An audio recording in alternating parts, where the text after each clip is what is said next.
আল্লাহ রাব্বুল আলামিন বলেন, বান্দা দুইটি গুণ অর্জন করবা, তুমি আমার কাছে ভিআইপি বান্দা হিসেবে হাজির হয়ে যাবে। বলেন সুবহানাল্লাহ। আর ভিআইপি বান্দা যদি তুমি আমার দরবারে আসতে পারো হয়ে, তোমার জন্য আমি ভিআইপি সর্বশ্রেষ্ঠ স্পেশাল জান্নাত, জান্নাতুল ফিরদাউসের মেহমান বানিয়ে নেব। সুবহানাল্লাহ। এই জন্য কয়টি জিনিস সবাইকে বলতে হবে? কয়টি জিনিস? দুইটি। তন্মধ্যে একটি হলো ঈমান। একটি কি ভাই? ঈমান। অপরটি হলো ঈমান অনুযায়ী নেক আমল। ঈমান অনুযায়ী নেক আমল। এই দুই সম্পদের কথা আল্লাহ পাক রব্বুল আলামিন তেলাওয়াতকৃত আয়াতে বলেছেন, ইন্নাল্লাযীনা আমানু ওয়া আমিলুস সালিহাতি কানাত লাহুম জান্নাতুল ফিরদাউসি নুজুলা। রব্বুল আলামিন বলেন, ইন্নাল্লাযীনা আমানু ওয়া আমিলুস সালিহাত, এই পৃথিবীতে মানুষকে আমি আল্লাহ পাক রব্বুল আলামিন পাঠাইলাম। মানুষগুলো পৃথিবীতে এসে যদি দুইটি সম্পদ অর্জন করে কবরে যাইতে পারে, তার মা বাবা কবরে চলে গেছে, দাদা দাদি কবরে চলে গেছে, তাদের কথা স্মরণ হয়, হওয়ার পরে যদি এই কবরের জিন্দেগিতে আসার আগে বান্দা দুইটি মহা সম্পদকে নিয়ে কবরে আসতে পারে। এক নম্বর হলো ইন্নাল্লাযীনা আমানু, এক নম্বর হলো ঈমান। দুই নম্বর ওয়া আমিলুস সালিহাত, দুই নম্বর হলো নেক আমল। বান্দা যদি ঈমান খাঁটি কবরে নিয়ে আসতে পারে আর নেক আমল যদি কবরে নিয়ে আসতে পারে, আল্লাহ বলেন বান্দারে দুইটি গুণ যদি অর্জন করতে পারো, তুমি আমি আল্লাহর কাছে আমার ভিআইপি বান্দা হয়ে যাবে। বলেন সুবহানাল্লাহ। আর যে বান্দা আমার কাছে ভিআইপি বান্দা হবে, আমি তার জন্য ঈমান এবং আমল সংগ্রহ করার কারণে কানাত লাহুম জান্নাতুল ফিরদাউসি নুজুলা, আমি আল্লাহ সবচেয়ে ভিআইপি স্পেশাল জান্নাত, জান্নাতুল ফিরদাউসের মেহমান বানিয়ে নেব। বলেন সুবহানাল্লাহ। এই জন্য ভাইরা আমার, দুই সম্পদের মধ্যে এক নম্বর হলো ঈমান। কি? আওয়াজ করে বলেন, এক নম্বর কি? আরো জোরে বলেন। এই ঈমানকে যদি বান্দা কবরে নিয়ে যেতে পারে, এই বান্দা হলো জান্নাতি বান্দা, এই বান্দা হলো আল্লাহ পাকের কাছে সবচেয়ে প্রিয় বান্দা। আর এই বান্দা যদি ঈমান হারা হয়ে কবরে যায়, ওই বান্দা হলো পৃথিবীর মধ্যে সবচেয়ে নিকৃষ্ট বান্দা। বলেন নাউযুবিল্লাহ। এই কারণে রব্বুল আলামিন সূরাতুল বাইয়িনার মধ্যে বলেছেন, ইন্নাল্লাযীনা কাফারু মিন আহলিল কিতাবি ওয়াল মুশরিকিনা ফী নারি জাহান্নাম খালিদিনা ফীহা উলাইকা হুম শাররুল বারিয়াহ। জোরে বলেন আল্লাহু আকবার। আল্লাহ রাব্বুল আলামিন সূরাতুল বাইয়িনার আয়াত নাম্বার 6 तमाम পৃথিবীর মানুষগুলোকে ঘোষণা করলেন, এ দুনিয়ার মানুষেরা, আমি আল্লাহ পাক রব্বুল আলামিন তোমাদেরকে এই পৃথিবীতে পাঠাইলাম, মহা সম্পদ একটি দিলাম, ঈমান। সুতরাং ঈমান নামক সম্পদ হারা হয়ে যদি কেউ কবরে যায়, তাহলে আমি আল্লাহ বলে দিলাম, ইন্নাল্লাযীনা কাফারু মিন আহলিল কিতাবি ওয়াল মুশরিকিন, যারা কুফরি করবে আল্লাহর সাথে, আল্লাহর উপর ঈমান আনবে না, আল্লাহ পাকের সঙ্গে শরীক করবে। ইন্নাল্লাযীনা কাফারু মিন আহলিল কিতাবি ওয়াল মুশরিকিন খালিদিনা ফীহা, তাদের জন্য হলো জাহান্নাম চিরস্থায়ী জায়গা। আর এই মানুষগুলো হলো যারা ঈমান হারা হয়ে পৃথিবীতে চলবে, ঈমানহীন তারা কাজ করবে, উলাইকা হুম শাররুল বারিয়া, এই পৃথিবীর মধ্যে হলো ওই বান্দাগুলো সর্বনিকৃষ্ট। নাউযুবিল্লাহ। পক্ষান্তরে বান্দা আল্লাহ পাক রব্বুল আলামিন দুইটি সম্পদ নিয়ে কবর যাইতে বলেছেন। এক নম্বর হলো ঈমান। এই ঈমানকে যারা গ্রহণ করতে পারবে, এই ঈমান নিয়ে যারা কবরে যাইতে পারবে, আল্লাহ পাক রব্বুল আলামিন কুরআনুল কারীমের সূরাতুল বাইয়িনার 7 নম্বর আয়াতে তাদের পরিচয়, তাদের পুরস্কার আলোচনা করেন। আল্লাহ পাক বলেন, ইন্নাল্লাযীনা আমানু ওয়া আমিলুস সালিহাতি উলাইকা হুম খায়রুল বারিয়া। আমার বান্দা যারা ঈমান আনে নাই আল্লাহর উপরে, আল্লাহকে অস্বীকার করেছে, আল্লাহর সঙ্গে শরীক করেছে, তারা হলো এই পৃথিবীর মধ্যে সর্বনিকৃষ্ট মানুষ। পক্ষান্তরে যদি কোনো বান্দা আল্লাহর উপর ঈমান আনে, বিশ্বাস রাখে আল্লাহর উপরে, সে জানে আমার আল্লাহর উপর ঈমান আনা ছাড়া কোনো উপায় নাই। কারণ আমার সৃষ্টি করেছেন কে? আল্লাহ আমাদের সৃষ্টিকর্তা, আল্লাহ আমাদের রিজিক দাতা, আমাদের হাতের মালিক আল্লাহ। দেখার ক্ষমতা দিলেন আল্লাহ, চলার মতো ক্ষমতা দিলেন যখন আল্লাহ, আমাকে মাতৃগর্ভ থেকে সৃষ্টি করলেন আল্লাহ। এই জন্য আল্লাহর উপর যারা ঈমান আনবে, আল্লাহ পাক রব্বুল আলামিন বলেন, উলাইকা হুম খায়রুল বারিয়া। এই মানুষগুলো হলো আল্লাহর আসমান আর জমিনের মাঝে সর্বশ্রেষ্ঠ মাখলুক। বলি সুবহানাল্লাহ। এজন্য ভাইরারে আমার, যেহেতু আমরা আল্লাহর উপর ঈমান এনেছি, এই জন্য আল্লাহ পাকের ঘোষণা অনুযায়ী আমরা কোন শ্রেষ্ঠ মানুষ, শ্রেষ্ঠ মাখলুক হিসেবে আছি। এই জন্য আল্লাহ পাকের কাছে বেশি বেশি কৃতজ্ঞতা শুকরিয়া আদায় করার দরকার আছে না নাই? জোরে বলেন, আরো জোরে। কারণ আমাদেরকে মাতৃগর্ভ থেকে সৃষ্টি করেছেন কে? আল্লাহ রাব্বুল আলামিন সূরাতুদ দাহরের 8 নম্বর আয়াতে বললেন, هل أتى على الإنسان حين من الدهر لم يكن شيئا مذكورا। এ দুনিয়ার মানুষেরা, هل أتى على الإنسان حين من الدهر لم يكن شيئا مذكورا। আল্লাহ পাক রব্বুল আলামিন तमाम পৃথিবীর মানুষগুলোকে ডাক দিয়ে বলেন, বান্দারে আমার উপর ঈমান তুমি কেন আনবা? আমার উপর ঈমান তোমাকে আনতেই হবে। কারণ হলো, তুমি একটু চিন্তা করো, গবেষণা করো। হাল আতা আলাল ইনসান হিনুম মিনাদ দাহরি লাম ইয়াকুন শাইআম মাযকুরা। তোমার জীবনে একটু চিন্তা করো, তুমি এক সময় পৃথিবীতে উল্লেখযোগ্য কোনো বস্তু ছিল না।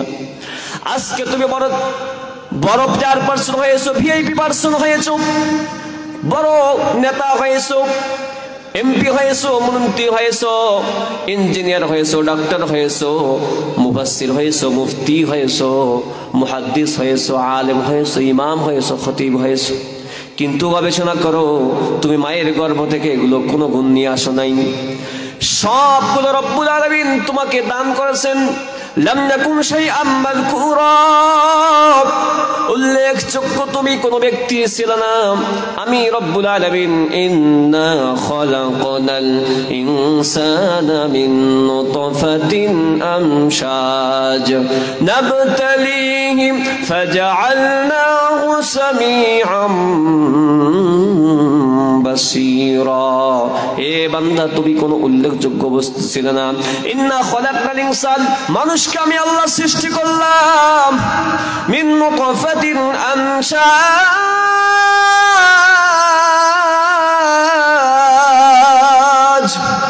আমি আল্লাহ পাক মানুষকে সৃষ্টি করলাম মিশ্রিত পানি থেকে। তুমি এক ফোঁটা পানির তৈরি মানুষ, আর কিছু না। তোমার কোনো ধন দৌলত ছিল না, তোমার কোনো পাওয়ার ক্ষমতা ছিল না, কিন্তু আমি আল্লাহ সবকিছু দান করলাম। আমার পাওয়ার পাইলা, আমার দেওয়া নিয়ামত পাইলা। বান্দারে, তোমার কিছু ছিল না। ফাজআলনাহু সামিআম বাসীরা, তোমার শোনার কোনো ক্ষমতা ছিল না, বাসীরা দেখার মতো কোনো ক্ষমতা ছিল না। আমি আল্লাহ তোমাকে শোনার মতো ক্ষমতা দিলাম। আমি আল্লাহ তোমাকে দেখার মতো ক্ষমতা দান করলাম। এই জন্য আল্লাহ পাক রব্বুল আলামিন কোরআনুল কারীমের মধ্যে, যেহেতু আল্লাহ পাক আমাদের সৃষ্টিকর্তা, আল্লাহ পাক রব্বুল আলামিন বান্দাকে বলেন, বান্দারে আমার গোলামি করবা, আমার দাসত্ব করবা। এই পৃথিবীতে যদি এসে কারো সামনে মাথা নত করতে হয়, আমি আল্লাহর সামনে মাথা নত করবা। কথা বলেন ঠিক কিনা? এই জন্য ভাইরা আমার, পৃথিবীর মধ্যে কোন বাতিলের সামনে মুসলমান মাথা নত করতে পারে না। কথা বলেন ঠিক কিনা? কোন জালেমের সামনে মাথা নত করতে পারে না। কথা বলেন ঠিক কিনা? এই যুব সমাজ ইসলামের আলোয় পৃথিবীতে ছড়িয়ে দিবে। যুবকদেরকে ইসলামের জন্য বেশি ভূমিকা পালন করতে হবে। ইসলামের আলো এই এলাকার মধ্যে ছড়িয়ে দেওয়ার জন্য যুবকদেরকে বেশি কাজ করার দরকার আছে না নাই? আমার ভাইরা, ইসলামের ইতিহাস পড়ে দেখেন, ইসলামের কাজগুলো বেশিরভাগ আঞ্জাম দিয়েছে যুবকেরা। কথা বলেন ঠিক কিনা? এই জন্য রব্বুল আলামিনের কাছে বেশি বেশি প্রার্থনা করতে হবে আমাদের যুবকদেরকে যেন এইরকম আয়োজন প্রতি বছর আল্লাহর দিনে, আল্লাহর জমিনে আল্লাহর বিধানকে কায়েম করার জন্য, আল্লাহর জমিনে কোরআনের আইনকে বাস্তবায়ন করার জন্য এরকম আয়োজন বেশি বেশি করার দরকার আছে না নাই? আমার ভাইরা, বলছিলাম ঈমান আনতে হবে কার উপর? আওয়াজ করে বলেন। আল্লাহর নাম জোরে নিলে কি লজ্জা লাগে? লাগে না? টাকা লাগে? কৃপণতা করা যাবে? আমাদের হায়াতের মালিককে আরো জোরে।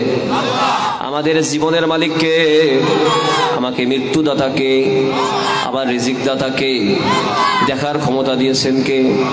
শোনার ক্ষমতা দিয়েছেন কে? চলার ক্ষমতা দিয়েছেন কে?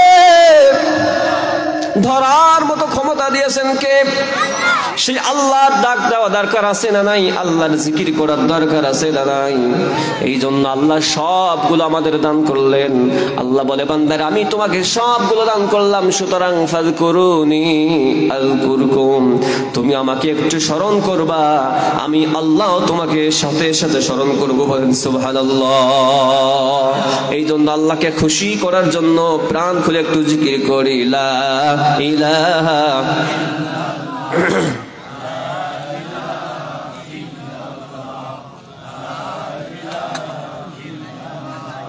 জোরে লা ইলাহা, লা ইলাহা, লা ইলাহা, লা ইলাহা ইল্লাল্লাহু মুহাম্মাদুর রাসূলুল্লাহ সাল্লাল্লাহু আলাইহি ওয়াসাল্লাম।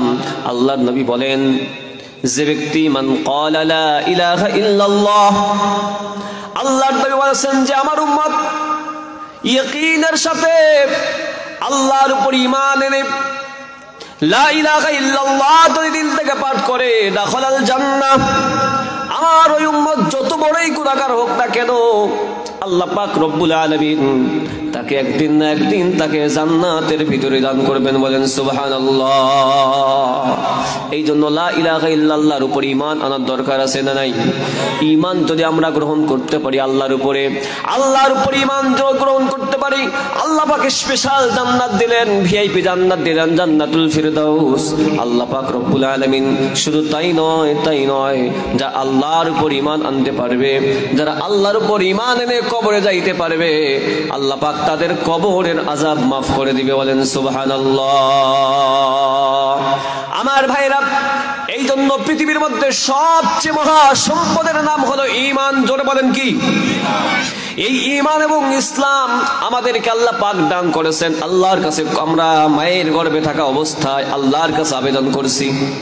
জোরে বলেন, আমরা আল্লাহর কাছে আবেদন করি নাই।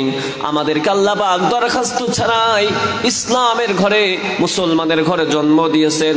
এই জন্য আল্লাহ পাকের শুকরিয়া আদায় করতে হবে, কারণ আল্লাহর নিকট সবচেয়ে ধর্ম গ্রহণীয় ধর্মের নাম হলো কি? আরো জোরে জোরে বলেন। আল্লাহ পাক রব্বুল আলামিন সেই ঈমানদার আমাদেরকে বানিয়ে ইসলাম ধর্মাবলম্বী জন্মগতভাবে আমাদেরকে করেছেন। আল্লাহ পাক বলেন ইন্নাদ-দীন ইনদাল্লাহিল ইসলাম, এই দুনিয়ার মানুষের পৃথিবীতে অনেক ধর্ম আছে, কিন্তু আমি আল্লাহর কাছে গ্রহণযোগ্য ধর্ম হলো একমাত্র ইসলাম। বলেন সুবহানাল্লাহ। পক্ষান্তরে যদি কেউ ইসলাম ধর্ম ছাড়া অন্য কোন ধর্ম পালন করতে চায়, ওয়ামান ইয়াবতাগি গায়রাল ইসলামি দীনান ফালান ইউকবালা মিনহু ওয়া হুয়া ফিল আখিরাতি মিনাল খাসিরিন।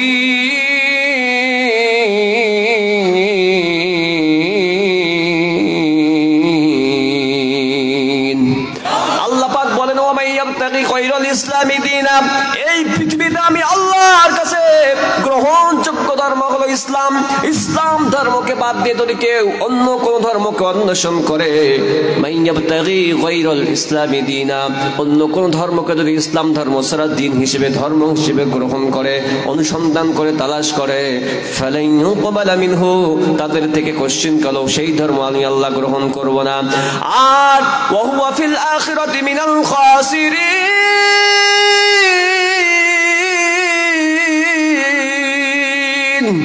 আমি আল্লাহর কাছে তারা ক্ষতিগ্রস্তদের অন্তর্ভুক্ত হবে, কারণ তারা ইসলাম ছাড়া অন্য ধর্ম অবলম্বন করেছে।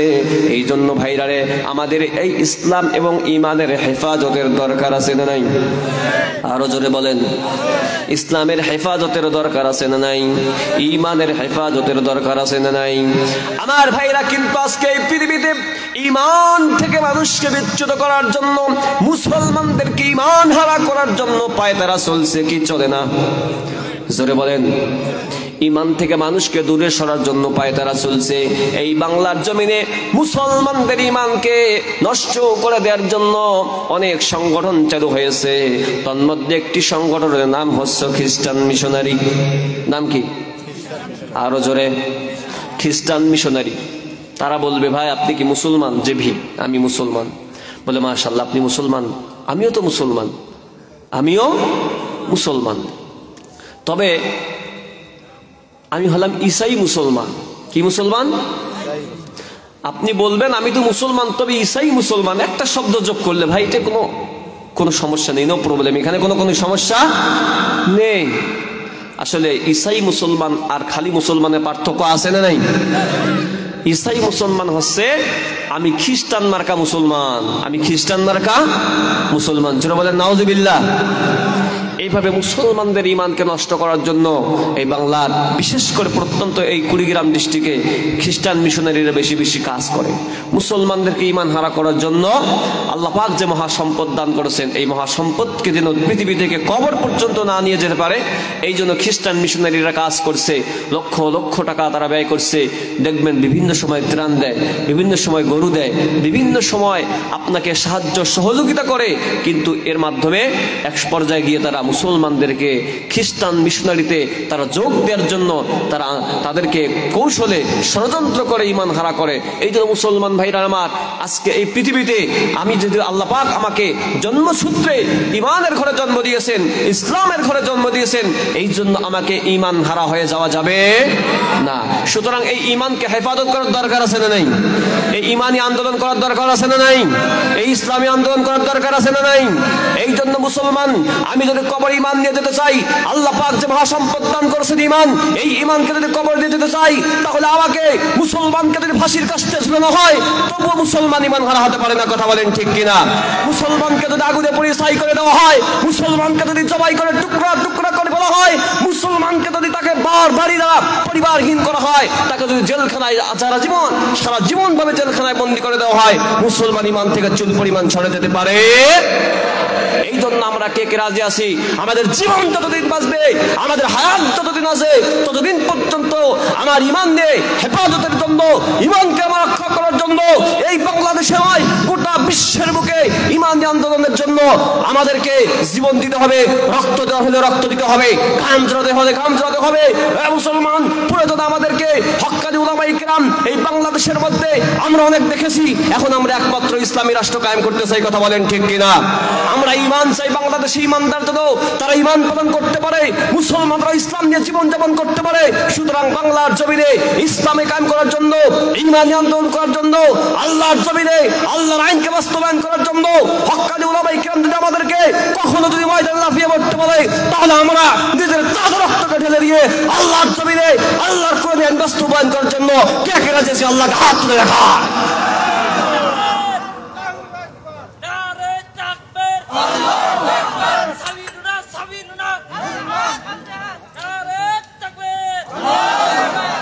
মুসলমান ভাইরা আমার, ইমানের কত দাম আল্লাহ পাক রব্বুল আলামিন কাল কিয়ামতের ময়দানে মানুষদের ইমানের ফয়সালা করবেন। কিছু মানুষ সোজা জাহান্নামে চলে যাবে, আর কিছু মানুষ জান্নাতে চলে যাবে। আল্লাহ পাক রব্বুল আলামিন ফেরেশতাদেরকে ডাক দিবেন, আমার ফেরেশতারা জাহান্নামের মধ্যখানে কিছু আমার পাগল বান্দা আছে। কোথায় আছে? জাহান্নামে আর কিছু পাগল বান্দা আছে যারা আমার উপর যে ঈমান নিয়ে আসছে তোমরাও টের পাও নাই। বলে আল্লাহু আকবার, আর জোরে বলে আল্লাহু আকবার। আল্লাহ রাব্বুল আলামিন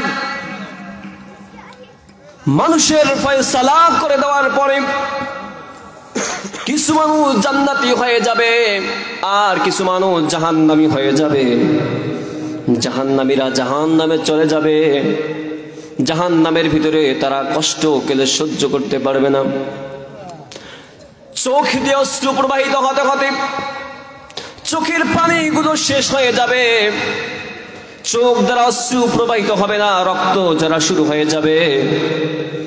আমার ভাইরা, আল্লাহ পাক রব্বুল আলামিন ফেরেশতাদেরকে ডাক দিয়ে বলবেন, সহিহ বুখারীর বর্ণনা এসেছে, কিতাবুল ঈমানের মধ্যে এসেছে, এই দুনিয়া থেকে যারা সরিষার দানা পরিমাণ মহাসম্পদ জান্নাতুল ফিরদাউস পাওয়ার জন্য যে দুইটি সম্পদ আছে, তার মধ্যে এক নাম্বার হলো ঈমান। এই ঈমান সরিষার দানা পরিমাণ বান্দা ঈমান নিয়ে যদি কবরে যাইতে পারে, আল্লাহ পাক রব্বুল আলামিন তাদেরকে জাহান্নামের আগুন থেকে মুক্তি দিয়ে জান্নাতের ফয়সালা করবে। বলেন সুবহানাল্লাহ। আল্লাহ পাক রব্বুল আলামিন সেদিন ফেরেশতাদেরকে অর্ডার করবেন, أخرجوا من كان في قلبه مثقال حبة من خردل من الإيمان। আল্লাহ রাব্বুল আলামিন ফেরেশতাদেরকে ডাক দিবেন, আমার ফেরেশতা শোনো শোনো, এই জাহান্নামের মধ্যে আযাবের মধ্যে গ্রেফতার হয়েছে এমন কিছু আমার পাগল বান্দা, আখরিজু মান কানা ফি কলবিহি মিসকাল যাররাতিন মিন খারদালিন মিনাল ঈমান। সরিষার দানা পরিমাণ তার কলবের ভিতরে, তার হৃদয়ের ভিতরে সরিষার দানা পরিমাণ যদি ঈমান থাকে, আমার ওই বান্দাগুলোকে জাহান্নামে রাখবা না, তাদেরকে জাহান্নাম থেকে বাহির করে জান্নাতের দিকে নিয়ে যাও। বলেন সুবহানাল্লাহ। এই জন্য ভাইরা আমার, এই ঈমান এত মহাসম্পদকে নষ্ট করার জন্য খ্রিস্টান মিশনারিরা কাজ করছে।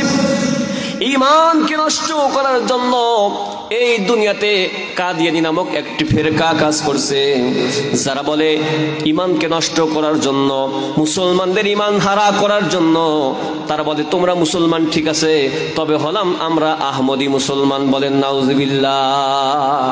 তাহলে প্রথমটা বললাম হচ্ছে কি মুসলমান? ঈসাই মুসলমান। আর দ্বিতীয় আরেকটি দলের নাম বললাম, তারা কি বলে? আমরা আহমদিয়া মুসলিম জামাত, আমরা আহমদী মুসলিম। আসলে তাদের আসল পরিচয় হলো তারা হচ্ছে গোলাম আহমদ কাদিয়ানীদের দালাল। গোলাম আহমদ কাদিয়ানীর দালাল। গোলাম আহমদ কাদিয়ানীর নাম শুনছি আমরা।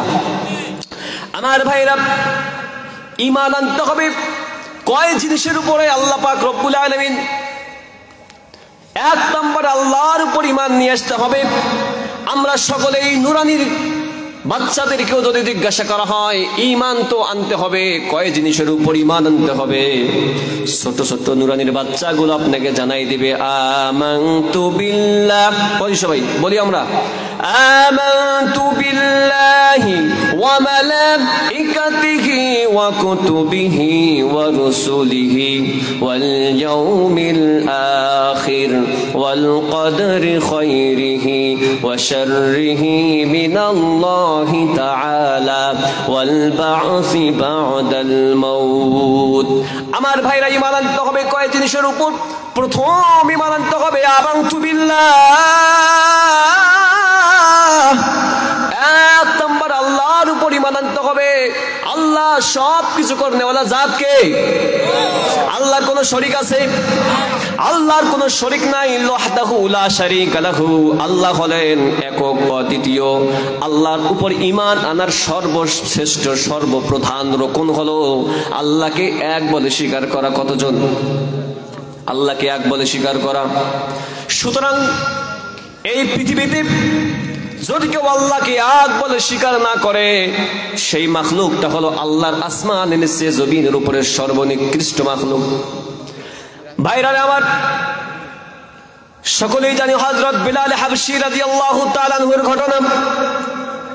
হযরত বিলাল হাবশী রাদিয়াল্লাহু তাআলা আনহু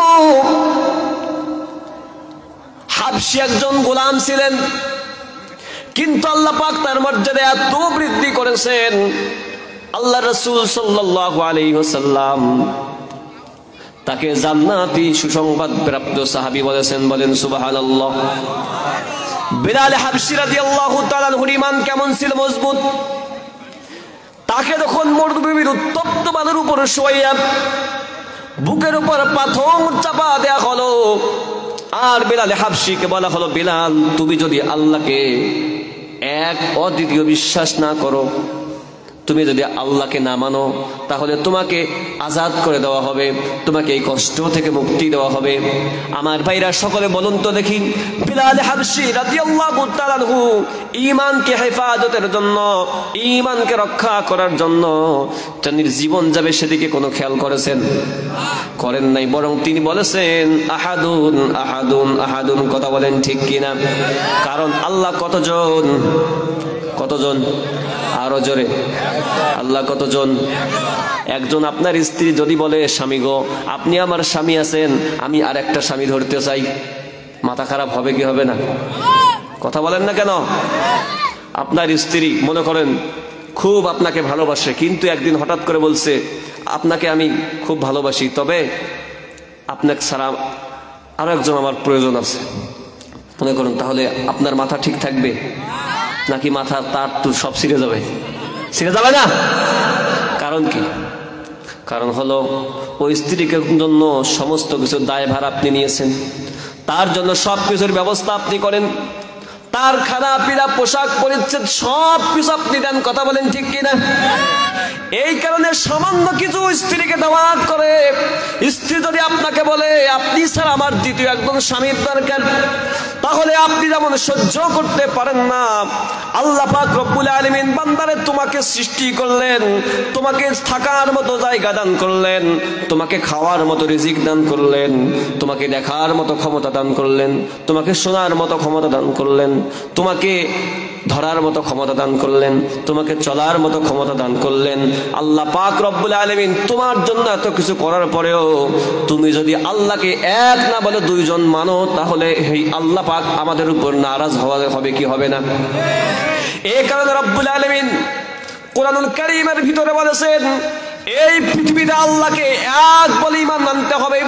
আল্লাহকে এক বলে স্বীকার করতে গিয়ে জীবন চলে যাক সমস্যা, আল্লাহকে এক বলে স্বীকার করতে গেলে ফাঁসির কাস্টে ঝুলতে হয়। এ মুসলমান, আল্লাহ এক, এটাই ফাইনাল, তাছাড়া দ্বিতীয় কোনো মত পোষণ করা যাবে? এই কারণে রব্বুল আলামিন পরিচিত একটি সূরার মধ্যে তামাম পৃথিবীর মানুষগুলোকে শোনায় দিলেন। মানুষেরা পড়ো, সকলেই আমার সঙ্গে পড়েন, বিসমিল্লাহির রহমানির রহিম। কুল হুয়াল্লাহু আহাদ আল্লাহুস সামাদ লাম ইয়ালিদ ওয়া লাম ইউলাদ ওয়া লাম ইয়াকুল লাহু কুফুয়ান আহাদ। আল্লাহ পাক রব্বুল আলামিনের উপর ঈমান আনা জান্নাতুল ফিরদাউস পাওয়ার জন্য এক নাম্বার শর্ত। কথা বলেন ঠিক কিনা? ভিআইপি জান্নাত, জান্নাতুল ফিরদাউস পাওয়ার জন্য এক নাম্বার শর্ত হলো ঈমান, আর ঈমানের জন্য এক নাম্বার রুকন হলো আল্লাহকে এক বলে স্বীকার করা। আল্লাহকে এক বলে স্বীকার করা তামাম পৃথিবীর মানুষদেরকে জানায় দিলেন, হে নবী আপনি বলে দিন, কুল হুয়াল্লাহু আহাদ, আল্লাহ হচ্ছেন একক অদ্বিতীয়, আল্লাহুস সামাদ, আল্লাহ বেনিয়াজ, আল্লাহ পাক রব্বুল হচ্ছেন মুখাপেক্ষী নন, কারো দিকে অমুখাপেক্ষী। লাম ইয়ালিদ ওয়া লাম ইউলাদ ওয়া লাম ইয়াকুল লাহু কুফুয়ান আহাদ। আল্লাহ কেমন সত্তা, আল্লাহ পৃথিবীতে কাউকে জন্ম দেন না। আল্লাহর কোনো সন্তান আছে? আরো জোরে বলেন, আছে? সন্তান কেন লাগে? সন্তান লাগে আমি এক সময় বৃদ্ধ হয়ে যাব, আমার দায়িত্বটা, আমার খরগোশের দায়িত্ব নেবে কে? সন্তান। আমি বৃদ্ধ হয়ে যাব, চলতে পারবো না, আমাকে লাঠির উপর ভর দিয়ে আমাকে হাত ধরে ধরে বাজারে নিয়ে যাবে কে? সন্তান। কিন্তু আল্লাহ কি দুর্বল হন? দুর্বল হওয়া তো দূরের কথা, আল্লাহ পাক রব্বুল আলামিনের সাধারণ নিদ্রা পর্যন্ত আসে না, তন্দ্রা পর্যন্ত আসে না। লা তাখুযুহু সিনাতুন ওয়ালা নাওম। আল্লাহ পাক রব্বুল আলামিন কি নিদ্রা বিতন্দ্রা কেউ স্পর্শ করতে পারে না। এই জন্য আল্লাহকে এক বলে স্বীকার করা, তাওহীদে বিশ্বাসী হওয়া।